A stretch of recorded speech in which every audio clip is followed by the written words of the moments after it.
మొత్తంగా thank you so much. And Rudrasai garu మా DOP మాట్లాడవలసిందిగా రిక్వెస్ట్ చేస్తున్నాం.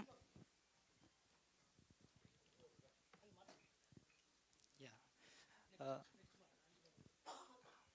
హాయ్ అండి, గుడ్ ఈవినింగ్.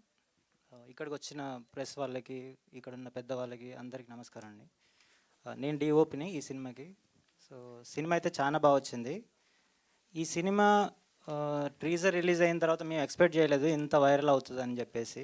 సో నాకు నా ఫ్రెండ్స్, ఫ్యామిలీ వాళ్ళు అందరు మెసేజ్ చేస్తూ ఉన్నారు, ఏంట్రా ఇలాంటి సినిమా చేసావు నువ్వు, నీ క్యారెక్టర్ అది కాదు, నీ పర్సనాలిటీ అది కాదు అని చెప్పేసి.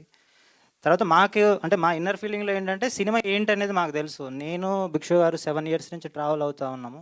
ఈ సినిమా ఫస్ట్ డే మేము కథ విన్నప్పుడు ఆ రోజే మేము సినిమా డిసైడ్ అయిపోయినాం, సినిమా హిట్ కొట్టేస్తామని.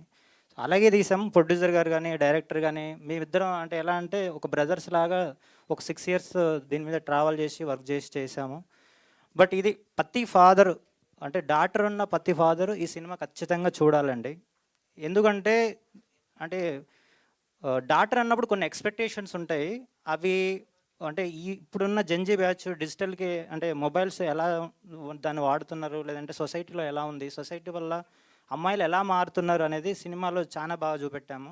సినిమాని మీరు రాంగ్ వేలో సినిమా చూడొద్దు అనేది నా ఫీలింగ్. సినిమా అయితే చాలా బాగుంది, మీరు చూడాలని నేను మీరు మీ సపోర్టు చాలా బాగా వచ్చింది. మేము ఇంత ఎక్స్పెక్ట్ చేయలేదు మాకు ఇంత బూస్టప్ వస్తుందని చెప్పేసి. సో థ్యాంక్ యూ అండి. ఈ సినిమాకి పనిచేసిన ఆర్టిస్టులు కావచ్చు, టెక్నీషియన్స్ కావచ్చు, బ్యాక్ క్రూ కావచ్చు, అంటే చాలా హెల్తీగా పనిచేసాము. అంటే ఇంత డిస్టర్బెన్స్ లేదు ఈ సినిమాలో. తర్వాత ఈ సినిమాకి మెయిన్ ప్రాణం చరణ్ అర్జున్ అన్న. ఆయన మేము ఎడిట్ చేసినప్పుడు కొన్ని అంటే వేరే సాంగ్స్ వేసి ఎడిట్ చేసాము. అది చూసినప్పుడు మేము అనుకున్నాం ఈ లెవెల్కి సినిమా వెళ్తుందా లేదని. బట్ అన్న నెక్స్ట్ లెవెల్ తీసుకెళ్ళిపోయాడు సినిమాని. తర్వాత మా ప్రొడ్యూసర్ సార్ ఎట్లా అంటే నాకు కొంచెం గురువు లాంటివాడు అనమాట. సో ఏదన్నా డౌన్లో ఉన్నప్పుడు స్పిరిచువల్గా కావచ్చు, మోటివేషన్గా కావచ్చు, సార్ అసలు నెక్స్ట్ లెవెల్ తీసుకెళ్ళిపోతాడు. బట్ సార్ నుంచి నేర్చుకుంది ఏంటంటే ఓపిక. సో ఒక మనిషి కన్సిస్టెంట్గా ఏదైనా పని చేస్తున్నప్పుడు దానికి ఖచ్చితంగా మంచి రిజల్ట్ వస్తుందని ఆయన చెప్తూ ఉంటాడు. మేము అదే బిలీవ్ చేస్తూ ఉంటాం. సో ఇంకా డైరెక్టర్ సార్ గురించి అయితే చెప్పాల్సిన అవసరం లేదు. ఆయన 6 ఇయర్స్ నుంచి అంటే ఆయన నిద్రపోకుండా పనిచేశాడు. బట్ అది మేము ఎప్పుడు నమ్మేది ఏంటంటే అతను ఏదో ఒకరోజు సక్సెస్ చూస్తాడు అనేది నాకు ఖచ్చితంగా గ్యారంటీ ఉండేది. బట్ అతను మాట్లాడే విధానం అది చూసి నేను ఈయన సినిమా డైరెక్షన్ చేయగలడు అనే ఫీలింగ్లో ఉండిపోయాను. బట్ సినిమా చేసిన తర్వాత నేను అసలు ఫిదా అనమాట. So thank you sir. First thing మీతో పనిచేయడానికి నాకు చాలా హ్యాపీగా ఉంది. సెకండ్ ఇంకా లాస్ట్ వాసవి అసలు ఆమె క్యారెక్టర్ అది కాదు.